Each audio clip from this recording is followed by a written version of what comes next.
ازيكم يا حبايبي؟ ايه رايكم بقى في الكريب ده؟ الكريب ده جبار وفي 5 دقايق، والله العظيم هنعمله في 5 دقايق. ايوه في 5 دقايق. ولا سحر ولا شعوذه. وما تنسينيش يا قمر تدوسي لايك وتفعلي الجرس. هنجيب دلوقتي كوبايه دقيق ومعلقه نشا وربع معلقه ملح صغيره وكوبايه وربع ميه، وهنقلب كده على طول لحد ما يبقى ايه سمكه خفيف خالص كده. لو محتاج معاكي ميه حطي، يعني انت هتشوفي اهو معايا، خليكي معايا هتشوفي. هنعمله ايه؟ عايزينه يبقى خفيف خالص كده ومفيهوش اي تكتلات. على طول اهو يا حبايبي بقلبه بالمضرب اهو يا حبايبي، على طول اهو.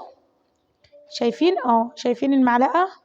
شايفين؟ ايوه نفس السمك ده تعمليه هو كده. جبت بقى ايه طماطمايه خرطتها خرط صغيره، وفلفلايه خرط صغيره، وبيضه واحده، وطماطم وحته جبن.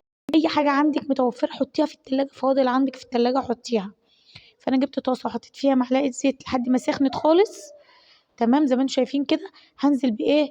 يعني شويه من الحاجه بتاعتنا خليط الكريب معانا لحد ما تستوي من تحت، تاخد اللون زي ما انتم شايفينه كده يا حبايبي.